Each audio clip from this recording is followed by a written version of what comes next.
La idea de este video es que cada docente pueda unir el Teams y el aula virtual para el desarrollo y el logro de los aprendizajes de sus estudiantes. Todo esto con una base pedagógica. Cuando partimos la virtualidad, más de alguno de nosotros tuvo ciertos sentimientos parecidos a este lado oscuro. Pero la idea de este video es darle un poquitito más de luz. Y para ello tenemos el modelo educativo que nos guía en nuestro quehacer docente en la Universidad Autónoma de Chile. Dentro del plan de estudio de la carrera que nosotros estamos participando, se nos entrega un programa de asignatura. Este programa de asignatura consta de resultados de aprendizaje y de criterios de evaluación que nos van a guiar en nuestro quehacer, tanto en el aula virtual como en el Teams.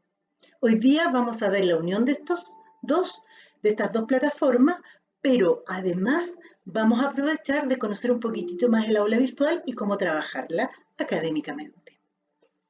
En el Teams, nosotros vamos a realizar, o ya realizamos, actividades sincrónicas. Presentación de nuestros PPTs, con una exposición, videos, cápsulas que tienen audio e imagen. Esta actividad sincrónica es que está presente tanto estudiante como docente al mismo tiempo. También tenemos la oportunidad de utilizar el chat para comunicarnos mientras sucede la presentación. Por ejemplo, yo dejo funcionando un video, una cápsula, y puedo hacerle preguntas y consultas a los estudiantes, ir parando la cápsula, etc. O también sirve para consultas finales, por ejemplo. Y además, este Teams me ofrece la oportunidad de grabar la actividad sincrónica que yo estoy realizando. Esta grabación queda guardada en la plataforma de Microsoft y yo la puedo traspasar a la plataforma Moodle, donde está el aula virtual, a través del link o enlace o vínculo. Copio ese vínculo, lo pego en el aula virtual, en el lugar que yo estime conveniente, de acuerdo al orden de mis clases, y el estudiante, estando en el aula virtual, va a poder ver el video que está guardado en Teams. Así evitamos enlentecer el aula virtual, ¿sí? Después, en el Moodle, en la plataforma Moodle, donde está nuestra aula virtual, nuestra asignatura, podemos realizar actividades sincrónicas y asincrónicas. Las sincrónicas son, por ejemplo, el chat y el foro.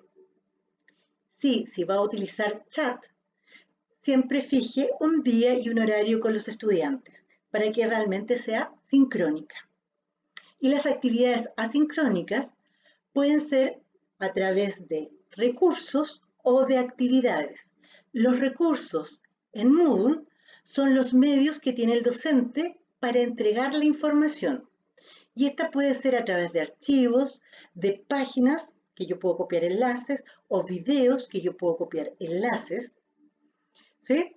Y yo con eso, con estos recursos, yo entrego la información, el contenido a mis estudiantes. Y después tengo actividades que son diseñadas para los estudiantes, diseñadas por el docente para los estudiantes, para que logren el resultado de aprendizaje. Y ahí se incluyen tanto tareas como trabajos en grupo, respuesta de foros y pruebas, tanto pruebas sumativas como formativas. Por lo tanto, la unión de Teams y Moodle me va a ayudar a que mis estudiantes logren los resultados de aprendizaje. Como ya bien les dije, Moodle, el aula virtual, tiene recursos y tiene actividades. Las que están con flechitas son las que vamos a tener nosotros en videos y que también la universidad tiene y se las ofrece a sus docentes para ir perfeccionándose y manejando algunos tips. Lo que más vamos a utilizar de los recursos son los archivos y las carpetas. Las carpetas sirven para ordenar estos archivos. Es lo mismo que en nuestro computador. También tenemos un libro que es como generar un documento que viene con capítulos donde yo puedo ir agregándole información. Es una manera también de organizar. Es más bonita, es más elegante que una carpeta. Y da mayores opciones. El URL es el enlace que uno va a copiar, ese código que uno pega y copia, copia y después pega para hacer las uniones. Los cuestionarios que serían las pruebas, los test tanto formativos como sumativos, los foros para comunicarse, para hacer preguntas, también para evaluar, el glosario de términos para definir qué términos se van a manejar y cuál es el significado de esos términos, las lecciones, que es una manera de organizar las actividades, tareas que se pueden retroalimentar y se pueden evaluar también, y el wiki que sirve para trabajos de equipos, especialmente cuando tenemos competencias genéricas de trabajo en equipo, el wiki es muy utilizado porque uno va viendo cómo trabaja el equipo y va viendo también la participación, el grado de participación de cada uno de los integrantes de ese equipo. Aquí ustedes pueden ver la página de la universidad donde podemos tener acceso a información de cada una de estas recursos y actividades. Ustedes se van a docente, pinchan ahí y les aparece en esta pantalla tanto documentos como videos. Igualmente nosotros los docentes de la sede vamos a hacer unos videos especiales para ustedes. Bueno, tengo toda la información, pero ¿qué hago ahora? Ya sé lo que hace el módulo en la aula virtual, pero ¿cómo lo hago? Ese es el laberinto que tenemos los docentes. Y para eso tenemos que seguir un camino lógico. ¿Cuál es ese camino lógico? Primero, revisar el programa de la asignatura. Planificar de acuerdo a ese programa de asignatura, diseñar y seleccionar lo que voy a utilizar y desarrollarlo. A eso nos referimos, por ejemplo, en el programa, ver los resultados de aprendizaje y los criterios de evaluación. Tenerlos muy claros, así como también las horas autónomas que dice el programa. Esas horas autónomas son cronológicas y usted la tiene que dividir por el número de semanas de su asignatura. Si es semestral, 18, si es anual, 36. Y ahí le va a dar las horas que tiene el estudiante para trabajar autónomamente en su asignatura. Por lo tanto, las tareas y los trabajos tienen que estar en relación a esas horas. No sature a los estudiantes, colocándoles más trabajo. Recuerde que el estudiante no es lo mismo que el docente. Yo como docente me puedo demorar 10 minutos en leer, entender, comprender un artículo. ¿Por qué? Porque tengo experiencia y más encima tengo dominio de la terminología. En cambio, en un estudiante yo tengo que pensarlo por 2 o a veces por 3, depende del nivel, el tiempo. Es importante no recargar a los estudiantes. Llevemos las horas autónomas como corresponde. Aquí también es importante cómo hacemos el balance de carga integral en nuestras comunidades educativas. Por lo tanto, con estos resultados y criterios de evaluación, yo me voy a hacer ciertas preguntas. Primero, el estudiante, para aprobar mi asignatura, ¿qué debe hacer? ¿Qué debe demostrar? ¿Qué debe lograr? ¿Qué debe aprender? Y para que aprenda eso, ¿qué requiere saber? ¿Qué información tiene que manejar? ¿En qué profundidad? ¿En qué extensión? ¿En qué nivel? ¿Y qué requiere hacer? ¿Qué tiene que hacer el estudiante para aprender? Entonces, de acuerdo a las respuestas que yo me dé, voy a ver cómo lo voy a evaluar, voy a planificar mis evaluaciones, voy a determinar qué materiales voy a necesitar. Si lo estoy hablando en el término del aula virtual, sería qué recursos voy a utilizar, cómo le voy a entregar esa información y después qué actividades va a hacer. Trabajos grupales, tarea, investigar, desarrollo de casos. Y aquí me voy a detener un poquitito en lo que son los materiales. Hay que tener en consideración que sean de buena calidad. No pueden ser fotocopias que no se puedan ver. Tienen que ser de muy buena calidad. Su extensión tiene que ser la adecuada. No puede colocar un libro, porque si no tendríamos problemas de derecho de autor. Puede colocar quizás un capítulo, pero si lo va a escanear, escanee lo que quede muy bien, que se pueda leer, que no existan distractores para el estudio del estudiante. Por otro lado, si no encuentra bibliografía acorde, usted puede hacer sus propios escritos para que el estudiante los lea, los analice, los reflexione. También puede sacar videos de YouTube y a través de un URL lo puede unir. Pero tiene que diseñar todas estas actividades para que respondan a la planificación y esa planificación al programa de asignatura. Y después tenemos que organizar todos estos materiales, todos estos trabajos que van a hacer, los organizamos previamente y después los vamos colocando en el aula virtual. Los vamos a ir probando, si funciona, los vamos a ir monitorizando con los estudiantes, si les gusta, qué cosas les gusta, qué cosas hay que mejorar. Por lo tanto, lo ideal es que usted esquematice y esquematice primero todo lo que usted quiere hacer, tanto en materiales como en actividades. Después las organice y las puede tener guardadas en su computador para solamente ir cargando después el aula virtual. Para cargar el aula virtual, usted en el inicio va a tener este eje, esta ruedita dentada, que usted al hacerle clic se va a desplegar una pantalla donde dice activar edición, usted la pinta y ahí va a poder comenzar a cargar su aula virtual con los materiales, los recursos y las actividades. Si usted quiere ver cómo lo van a ver sus estudiantes, hace clic de nuevo ahí y va a poder ver la misma imagen que van a tener sus estudiantes. Y después vuelve a activar la edición para seguir trabajando. Hay dos figuras que son muy importantes que aparecen en el aula virtual. Uno es el signo de exclamación y eso nos indica que ese campo es obligatorio llenarlo, completarlo. Y el signo de interrogación que nos ayuda para definir lo que vamos a trabajar. Por ejemplo, ¿qué significa nombre completo del curso? Nos da pequeñas instrucciones o definiciones y así el mismo Moodle nos va orientando y ayudando en su propia utilización. Aquí vamos a poner un ejemplo. Esta es una unidad de un programa de una carrera de nuestra sede. De esta unidad, la profesora definió objetivos que iba a trabajar en el aula virtual.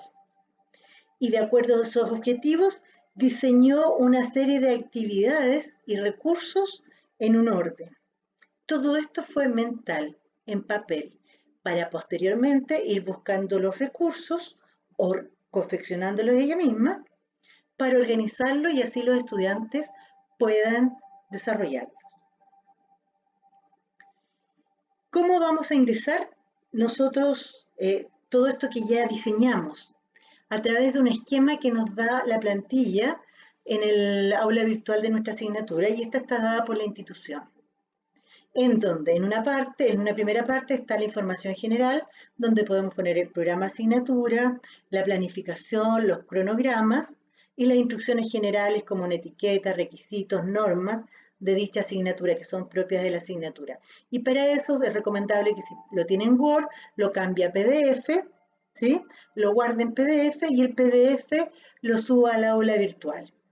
¿Cómo se sube? A través del recurso archivo. Después tenemos los espacios de comunicación, donde están los avisos. Usted coloca un aviso, es como un pequeño chat, una mensajería, y eso le va a llegar directamente a los correos de los estudiantes.